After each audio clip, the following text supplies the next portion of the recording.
makes sense that it would cover that. So those are your first lines for your penicillins. So first line for strep, that's what I said. We also see it indicated for rheumatic fever. Can be used for dental infections. It does cover most of your oral anaerobes. But the high yield one, like I said, that's syphilis. That's the one they always ask you about on exams. That's when we use penicillin G, of course, so that's the injectable. And just an FYI, in regards to strep pharyngitis coverage, so in real life, when you're actually practicing and you're prescribing, while penicillin V is a first line for strep, it works well, you're really not going to prescribe it very often because in children specifically, amoxicillin is used much more often. It's more palatable, it tastes better. They have the bubble gum amoxicillin. Penicillin V does not taste good. And then the other thing is, amoxicillin has twice daily dosing, where penicillin VK sometimes maybe up to 4 times a day. So in real life, you're probably going to prescribe amoxicillin, but know on the boards, on the exams, that you may have to pick penicillin V for your strep treatment as your first line, but amoxicillin works just as well. All right, so let's progress on here. So penicillin was our first antibiotic, but eventually bacteria started to evolve. They resisted penicillin by producing something called penicillinase. So we had to go back to the drawing board. We had to come up with a semi-synthetic penicillin, and that was called penicillinase resistant, also known as anti-staphylococcal penicillins. So what penicillinase is, it's an enzyme that's produced by the bacteria that basically destroys the beta-lactam ring of penicillin, which makes it ineffective. So the meds in this class are nafcillin, oxacillin, dicloxacillin. Back in the day, this list also included methicillin. It's how we came up with the name MRSA, methicillin-resistant Staph aureus.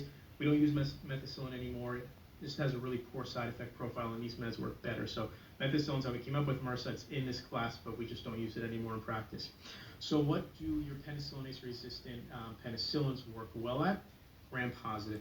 It's going to be your MSSA, your high-yield indication. It's going to be your methicillin-sensitive Staph aureus. So that's what you're going to use it for. So whether it's bacteremia, osteomyelitis, cellulitis, endocarditis, if it's from MSSA, these are generally going to be your drug of choice. These meds basically exist to treat staph. That's why we made them. That's what they're good at. It's the only indication I would know for them. Nafcillin, oxacillin, dicloxacillin, staph, MSSA. Does not cover MRSA. It's not good for MRSA, but it's good for your methicillin-sensitive Staph aureus. So when you think of your nafcillin, oxacillin, dicloxacillin, just think of staph coverage. That's all you should be focusing on for these drugs. That's why we made it, and that's what they're really good at. All right, so we created penicillin. We covered strep and staph. So most of our gram-positive organisms, but the last 2 generations we just talked about, they didn't really cover gram-negatives. They had very poor gram-negative coverage. So we had to come up with something that did. We had to create a penicillin that also covered our gram-negatives.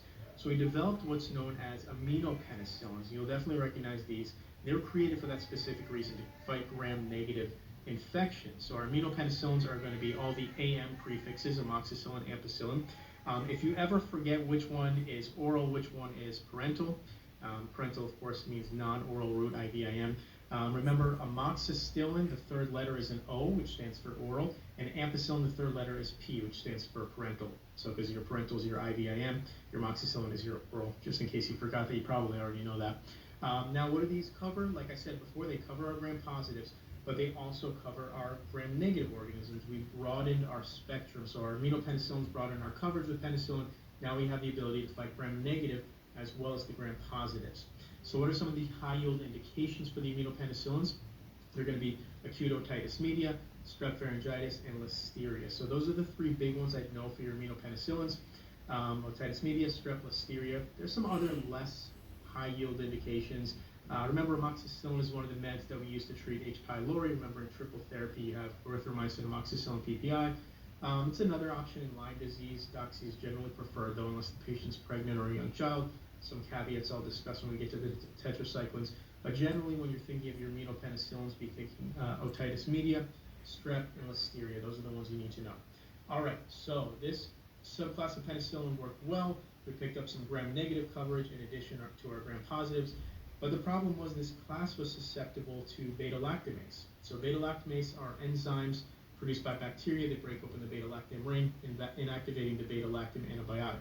So what we had to do was we had to find a way to take these antibiotics and help them resist that beta-lactamase. So what we did was we came up with the beta-lactamase inhibitor penicillin. So we take the same antibiotics we just went over, amoxicillin, ampicillin, and we added a beta-lactamase inhibitor, which prevents the beta-lactamase from eating the beta-lactam ring and destroying the antibiotic. You can think of it as a shield for the antibiotic, and that's exactly what I used to think of. So I used to think of, you have amoxicillin here, same amoxicillin antibiotic, but you just gave them a shield. You gave them clavulanate, which is a shield to protect against those beta-lactamase, so it doesn't break it down. So whether it's amoxicillin or ampicillin, we just give them a shield. So beta-lactamase. So the shield for amoxicillin is the clavulanate or clavulanic acid, and that combo is known as Augmentin. And then with ampicillin, we gave it sulbactam. Sulbactam is its shield, and then we have Unicin, which is known as, so amoxicillin clavulanate, that's Augmentin, and then ampicillin, sulbactam, Unicin. We're taking the same antibiotics we just talked about in the immunopenicillins, but we gave them a shield to help them broaden their coverage and help them protect against some other things. So they cover gram-positive, gram-negative, like we went over, but the key here is they picked up really good anaerobic coverage with these beta-lactamase inhibitors, which allowed them to fight some bugs we haven't really talked about before. So what are the high-yield indications for these beta-lactamase inhibitors, penicillins? So we now have coverage for our acute sinusitis. Amoxiclav is going to be your first line for sinusitis. Animal bites as well as human bites. Amoxiclav is at first line. And then aspiration pneumonia. So first line for aspiration pneumonia, because if you remember, aspiration pneumonia most commonly caused by anaerobes, which I talked about we picked up coverage for. And that's why this class is a good choice. Also be aware, amoxiclav can be used as first line for acute otitis media as an alternative to amoxicillin in some specific cases. In adults, a few other things, but I wouldn't worry about that too much for this. Those are the main ones that I remember hearing about, and those are the ones that I would remember for this class. All right, so we have all of these different types of penicillin. We've covered a bunch of different things, a wide variety of organisms. But what about Pseudomonas? We haven't talked about Pseudomonas. None of these have really covered Pseudomonas yet. So where do our anti-Pseudomonal penicillins come in? Well, that's what they're, anti-Pseudomonal penicillins. So these are broad spectrum antibiotics. You're not going to use this on your average patient. The key here is their coverage of Pseudomonas. And what we have is we have Pip/Tazo, Piperacillin tazobactam, and ticarcillin clavulanate. So they cover most organisms. They're going to cover your gram-negatives. They're going to cover your gram-positives. They're going to cover Pseudomonas, anaerobes, which is really, Pseudomonas is really the key, the reason they're used most commonly. It's really easier to focus on what they don't cover because they cover almost everything else. They're not going to cover MRSA, and they're not going to cover your atypicals like mycoplasma. They're just really good at everything else, though. There's not really a specific high-yield indication, I would say, to know for these. Just be aware, particularly when Pseudomonas is suspected, like in hospital-acquired pneumonia, this class is going to be utilized, particularly with Pip/Tazo, because that has the best coverage of Pseudomonas. They also can be used in really severe soft tissue infections, intra-abdominal infections. So those are your anti-Pseudomonal penicillins. Remember Pip/Tazo, because that's the one you'll hear most commonly about, which is also known as Zosyn. You'll hear about that when you're on your hospital rotations and things like that. It's more for your really sick patients. Again, it's not going to be used in your everyday run-of-the-mill infection. All right, so let's go over some general adverse drug reactions for the penicillin class as a whole. There's a few things I think you should know about. So first, hypersensitivity reactions. Of all the drug classes we're going to talk about, penicillin is the class most associated with hypersensitivity reactions. Another one is your hematologic reactions, so whether it's thrombocytopenia, neutropenia, immune-mediated hemolytic anemia, it's all possible in the beta-lactam class in general, but particularly in the penicillin antibiotics. And then finally, GI. So this is really non-specific because all of the antibiotic classes can cause GI problems, but in the penicillin class, there's a couple main culprits to look out for. That's ampicillin and amoxicillin.